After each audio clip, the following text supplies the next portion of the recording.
Good morning to my 530 YouTube channel subscribers. Hope that you guys had a nice weekend and that your Monday morning is starting off well. Hope that you guys have a nice week this week.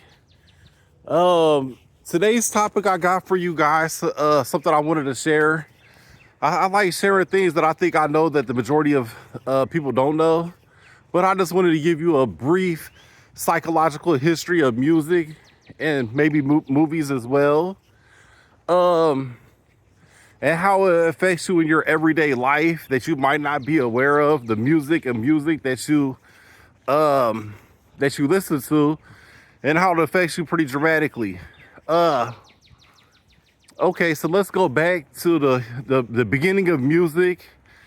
Before, let's say 3,000 years ago, 5,000 years ago, when they used to have kingdoms fighting each other. You have one group of people fighting another group of people. They would get like 100,000 people on each side, and then they would just charge each other. Okay, and you're thinking today, you're like, wow, that just sounds crazy. Like, I don't think people would just do that today. Well, they wouldn't, because they have learned, not to fall for certain tricks like they did, thousands of years ago. And then you might wonder, well, what's music got to do with war? Well, I'm gonna tell you. What they used to do is, and see, there's a thing called high vibrations, low vibrations, and everything. And your brain is electric. Your brain is all electrical currents, and so the vibrations affect your brain currents and how you think. Okay. And so what they did, the educated people thousands of years ago, they knew vibrations affected the human brain.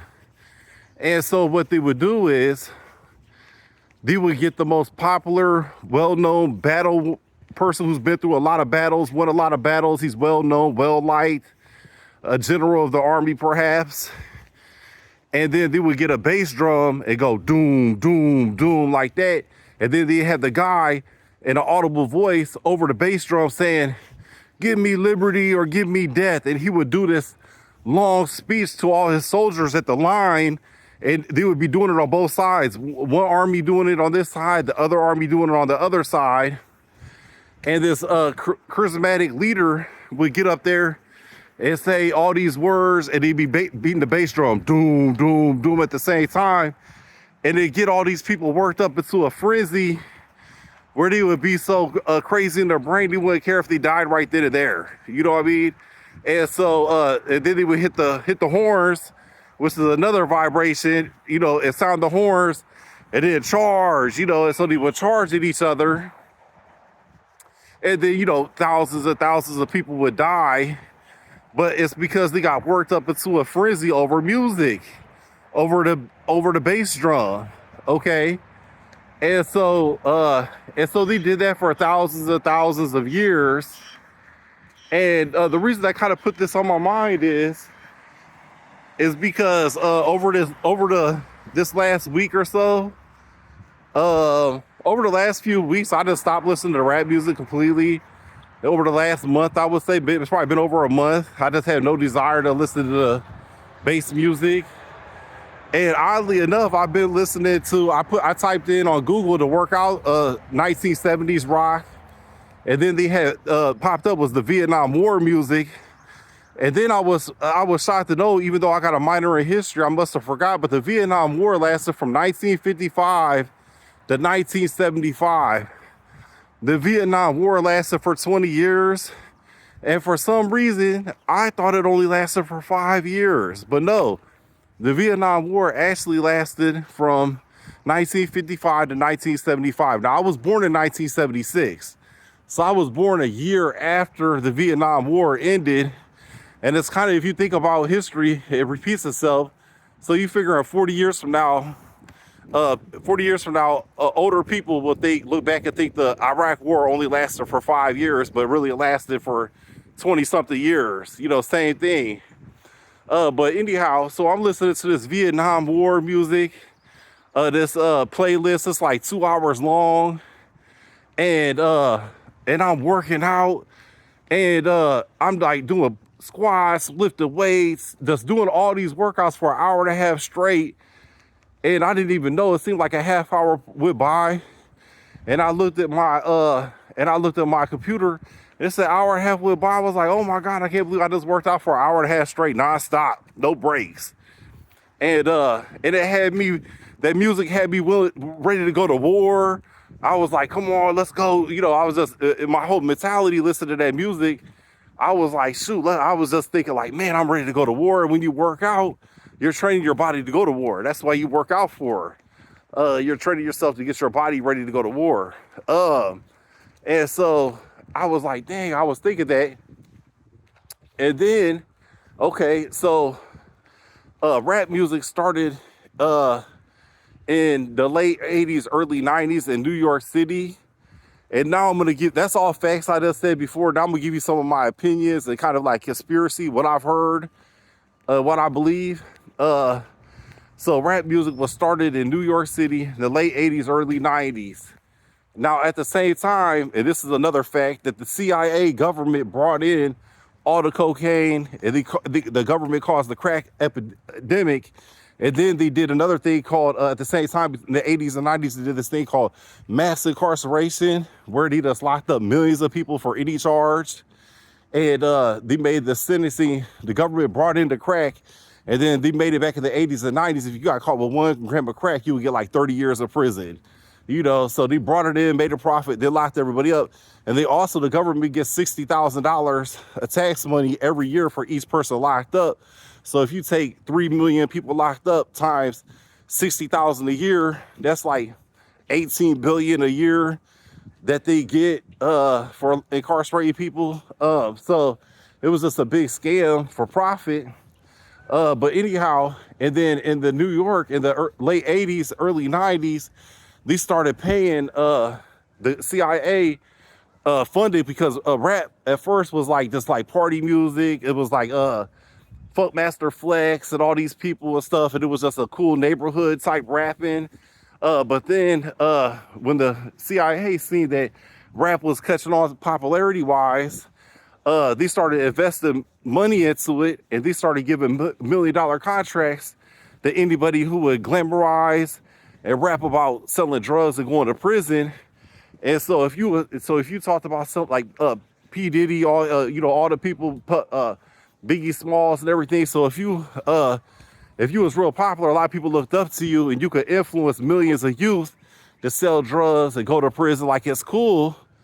Then you got paid millions of dollars. And so the government helped fund all the rap music and get all that stuff started. And then the government's not dumb. The people who run the government and the CIA, they're all Harvard and Yale graduates with doctor's degree in psychology. I got a minor in psychology. So that's only 30 credit hours. Imagine if somebody got 300 credit hours in psychology, and there's hundreds of them working on the same panel, influencing people to do all these different things. So it's not everything that's happening right now is a systematic plan that started 50 years ago. You know, this is nothing by accident. So they knew that if you get a charismatic leader that's popular and well liked, and you get a bass beat, and then you get this guy talking over the bass beat, it'll put them into, basically brainwash them and put them into a frenzy. And then if they listen to it every day, you know, carry guns, shoot people, do all this stuff. And then people think that's a normal, acceptable behavior. And another bad thing is, even if you don't listen to the music, but you're best friends with somebody who does, they're gonna influence it. It's basically like a virus. It's like even more spreadable than coronavirus. You know what I mean? The music virus, the influencer virus. Okay, and then so 2 more things. Then you got then Snoop Dogg. I believe Snoop Dogg works for the CIA, and he made a deal with the CIA or the devil or somebody. But then he's like, women's nothing, women's nothing but this and that and stuff. And so he got all the men to treat women bad and disrespect women through his influence. Millions of young, impressionable kids. Now they're like 40, 50 years old, and they're still think it's cool to disrespect women because they're stuck in their, in the immature state of the brain, like they're still 12. And then you got Beyonce, which I believe she also works for the government or the devil. I don't know, one or the other, my opinion. Then she sings all the single ladies, all the independent ladies. I don't need a man. You got all these women talking about we hate men. And so then you got influence millions of people, men and women that hate each other, you know, and it's not even natural. Without all, you take all the music away, and men and women is gonna love each other because it's a natural thing to do. But they got influence, and then it goes generation. It's generational, like parents, grandparents listen to this music. They pass it down to their kids. They pass it on to their kids. So it's just really deep in American society. You know, but the reason why I believe that is because the government loves when the man's not in the picture, when the man's not with the wife and kids. You know, that's why that's why so many people's not married now. In the 1950s, 60s, and 70s, 80-90% of adults would be married. But now in 2024, it's like 20% of adults are in relationships. Hardly anybody's married because that's not what the government wants. That's not what's been influenced to happen. And so, and then you look at the Amish kids and the Mennonites, where they don't have no kind of outside influence. They don't listen to music. They don't listen to movies and everything like that. And then them kids, if you ever see a video of Amish kids, they're so well behaved, so well respected. And I'm not gonna say all of them because they got, you know, they have their normal teenager outbursts here and there, but when they come up to be adults, they don't grow up hating men and women. You know, they grow up because it's not natural. It was influence, you know. And then the Amish kids, they go to school with only Amish kids, so they're not getting influenced. Now, even if you got good parent, mom and dad that teach you right, but you go to public schools, it would be easily to get influenced by them other kids at the public schools as well. So, and they know the people who's in charge know that, you know, they're not dumb at all. So it's just a big old influence and everything like that. But I just wanted to share, so maybe a lot of people don't know this. So I just kind of wanted to share my the facts and opinions on the psychological history of music and movies. And then movies is the same thing. The government, you could Google this, the government spends billions of dollars a year. They fund a lot of the movies, and also in the early 80s and 90s, they put out like 25, like within 5 years of time, they put out 25 movies: Boys in the Hood, Blood In, Blood Out, American Me, South Central. They put out all these movies in the 80s and 90s that glorified selling drugs and going to jail is cool. And they made it look really cool and everything. And then that's right before they brought the crack in, and right before they started doing the mass incarceration. And then they passed the laws in the 90s, the truth in sentencing.